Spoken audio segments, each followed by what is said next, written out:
సీరియల్లో సినిమాలో నటించాలనుకుంటున్నారా? అయితే వెంటనే మా యాక్టింగ్ స్కూల్లో జాయిన్ అవ్వండి. నమస్తే రమగారు. నమస్తే జయ. రమగారు, తెలివిగల్ల వాళ్ళు, తెలివి తక్కువ వాళ్ళు, ఇలాంటివి మనం చాలా కథలు చెప్పుకున్నాం. తెలివిగల్ల వాళ్ళ కథ చెప్పండి రమగారు. ఒక తెలివి గలవాడి కథ చెప్పు. ఒక ఊళ్ళో ఒక మోతుబరి ఒక ఆయన ఉన్నాడట. మోతుబరి అంటే భూస్వామి, ఎక్కువ పొలాలు ఉన్నాయి, పెద్ద ఇల్లు వాకిలి ఉన్నాయి, తోట దొడ్డి కూడా ఏవో ఉన్నాయి. అమ్మాయికి పెళ్ళైపోయింది. అయితే పండక్కి అమ్మాయి అల్లుడు వస్తామని కబురు చేశారు. ఈయన కొంచెం పిసినారు వాడు. ఇంట్లో పెద్దగా పనివాళ్ళు లేరు. పొలం పనులలో పాలేళ్ళు ఉన్నారు కానీ చేతి సాయానికి ఇంట్లో మనుషులను పెట్టుకోవాలి. ఆవిడే ఏదో చచ్చి చెడి చేసుకునేది. బట్టలు ఉతికే వాళ్ళు ఉన్నారు కానీ ఇళ్ళ దగ్గర ఉతకరు, బట్టలు మోసిపోతారు. ఇంట్లో ఎవరు ఉండరు. ఈయన ఏమనుకున్నాడు, అల్లుడు కొంచెం పెద్ద ఉద్యోగస్తుడు. అల్లుడు గారు వచ్చేసరికల్లా ఇంట్లో ఒక మనిషి ఉంటే బాగుంటుంది. ఎవరైనాను ఒక కుర్రాడు చేతి కిందకి పెళ్ళయి ఒక 6 నెలలు 10 నెలలు అయింది. ఇప్పుడే వస్తున్నారు ఫస్ట్ టైం. కిందసారి వాళ్ళు వచ్చినప్పుడు పెళ్ళిళ్ళ హడావిడిలో ఎవరో పని వాళ్ళు ఉన్నారు. ఇప్పుడు ఎవరు లేరు, ఇల్లు నెరాబాగా ఉంది. సరే భార్యాభర్త వాకిట్లో కూర్చున్నారు. ఏమే సాయంత్రానికి అల్లుడు దిగుతాడు, మనిషిని చూద్దామంటే కోటలు దాటుతునే వాళ్ళ కోరికలు. మరి ఎవరిని పెట్టుకోలేకపోయాము, మనిషి లేకపోతే ఎటాగే. చేత్సాయాన్ని కూడా వీళ్ళ ఇంట్లో మనిషి లేడని అనుకోవడం, నీళ్లు తోడుకోవటం, బట్టలు ఉతుక్కోవటం, బట్టలు దండం మించి బట్టలు తెచ్చుకోవటం, అవన్నీ మన అమ్మాయ పెద్దింట్లో ఉండొచ్చింది, అదేం చేస్తుంది? చేయిస్తే మా పెళ్ళాన్ని వీళ్ళు పని చేస్తున్నారు అనుకుంటాడో ఏమిటోను. పనివాళ్ళు లేరు, ఎటాగే అని మాట్లాడుకుంటున్నారు. సరిగ్గా ఇది వీళ్ళు మాట్లాడుకునే టైం ఏమిటి?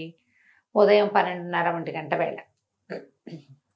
అయితే ఒక బిచ్చగాడు ఎవరింటోనో మజ్జిగన్నం తినేసి వచ్చి వేడిగా కాళ్ళు కాలిపోతున్నాయని వీళ్ళ పంచన ఒక పక్కకి నిలబడ్డాడు, నీడగా ఉన్న చోట. మాటలన్నీ విన్నాడు. వీళ్ళకి అర్జెంటుగా ఒక పనివాడు కావాలి, అంతేగా. సరే ఏం చేశాడు, 4 అయ్యేదాకా నీడలోనే కూర్చున్నాడు.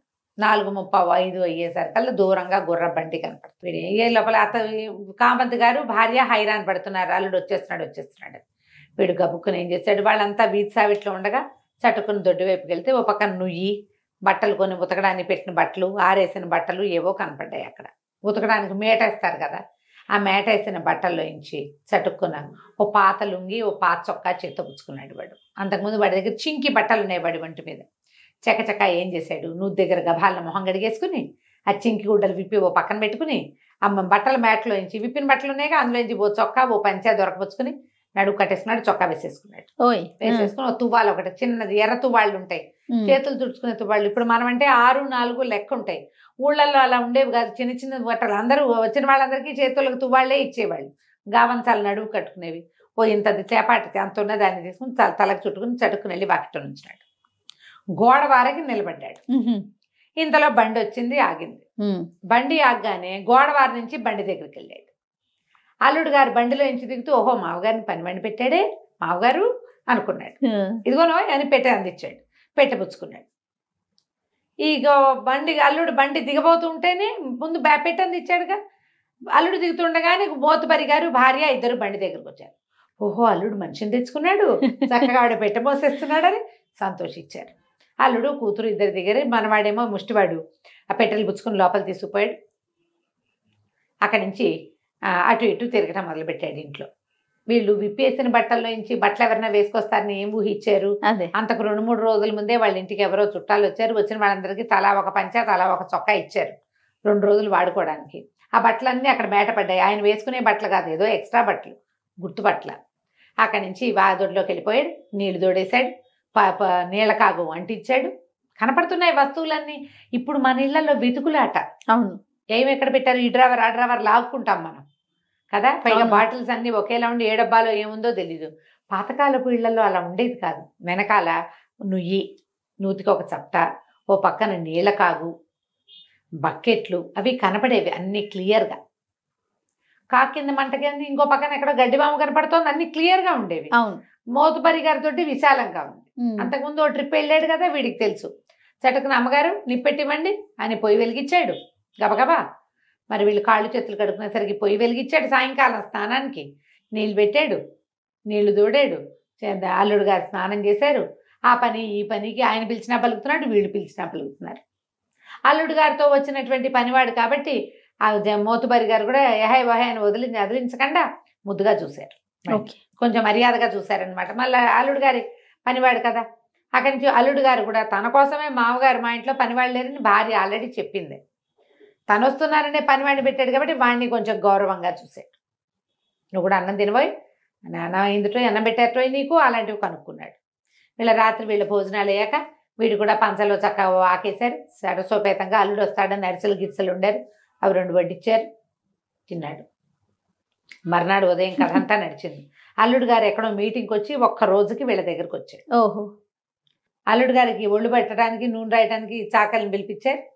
ఆయనకి సాయం మనవాడు వేడి నీళ్ళు గిన్నెలతోటి మయ్య గారిని ఎత్తి మీద నీళ్ళు పోసి గందరగోళంగా రాచ మర్యాదలన్నీ చేశారు. అన్ని మర్యాదలు చేశాడు మనవాడు, పని ముష్టివాడు. వీళ్ళు ఏమనుకున్నారు, చెప్తున్నాక వాళ్ళు వీళ్ళని వీళ్ళ వాళ్ళని అనుకుంటూ ఉన్నారు. సరే మధ్యాహ్నం భోజనం అయింది, బోళ్ళని పిండి వంటలు వండారు. ఎవరో సాయం వంట ఆవిడ కూడా వచ్చింది చక్కగా. మరి అమ్మాయికి అన్ని డబ్బాల్లో మూట కట్టారు, మనవాడికి కూడా వచ్చిన దూతలు అన్ని మూట కట్టారు. వాళ్ళు ఏమనుకుంటున్నారు, అల్లుడితో వెళ్ళిపోతాడు కదా పనివాడు, అంతేగా, అందుకని ఆ దూత వాడి చేతిలో పెట్టారు. అల్లుడు ఏమనుకున్నాడంటే వాడు ఇంటికి పట్టుకెళ్ళడానికి పెట్టారు, పాపం వీడు రాత్రి మన ఇంట్లోనే ఉండిపోయాడు అనుకున్నారు. మొత్తానికి అన్నీ అయిపోయినాయి. సాయంకాలం 4 అయ్యేసరికల్లా పక్క ఊళ్ళో మీటింగ్ కదా అల్లుడు గారికి. ఆయనేమో ఒక బండి ఎక్కాడు. కూతురు ముందు బండి ఎక్కింది, పిల్లకి పసుపు రాశారు, కొత్త చీర కట్ట పెట్టారు, అల్లుడు గారికి కొత్త జామారు అవి సమర్పించారు. అక్కడి నుంచి ఒక కొత్త తువ్వాలు తీసి ముష్టివాడి చేతిలో పెట్టారు. పండగ అల్లుడు వచ్చాడు, పండగ వచ్చింది కాబట్టి వాడికి కూడా పెట్టాడని వీళ్ళు అనుకున్నారు, కూతురు అల్లుడు. అంటే బండి ఎక్కారు. బండి ఎక్కంగానే ఆయన ఏం చేశాడు, అదే బండి ఎటా వచ్చింది వాళ్ళకి, గుమ్మానికి బండికి కొంచెం గ్యాప్ ఉంది. ఈ గుమ్మం మీద అరుగుల మీద అత్తగారు మావగారు నుంచున్నారు. కింద ఒక్క రవ్వ బురదగా ఉంది, మీరు ఎందుకండి నాన్నారు, పైనే ఉండండి, బురదలోకి వస్తున్నారు మీరు, మాకంటే తప్పదంది కూతురు. వాళ్ళిద్దరు గట్టు మీద నిలబడ్డారు. బండి ఒక రవి బురదలు ఎందుకు, ముందుకు దిగి అన్నాడు ముష్టివాడు. బండి బాగా ముందుకు తీస్తే ఒక బారెడు దూరం ఉంది. ఆయన అల్లుడు గారు బండికి, శభాషోయ్ చాలా సహాయం చేసావు, చక్కగా నువ్వు ఉండటం వల్ల మతారింట్లో మంచి ఫీల్గా ఉంది, ఏదో ₹1 ఎంచుకొని రూపాయి చేతులు పెట్టాడు. అత్తగారు మా ఊరు ఏమిటో ఇస్తున్నాడు అల్లుడు, పనివాడికి ఏమి ఇస్తున్నాడు అని చూస్తున్నారు. ఆ ₹1 జేబులో పెట్టుకుని అమ్మగారు దుత్తాను కొత్త తువ్వాలు ఇచ్చింది కదా, అవి 2 అరుగు కోసం పెట్టాడు. దుత్తా తువ్వాలు పుచ్చుకుని పనివాడు ముష్టివాడు వెళ్ళిపోయాడు. మరి దాని మాట నడిచేశాడు.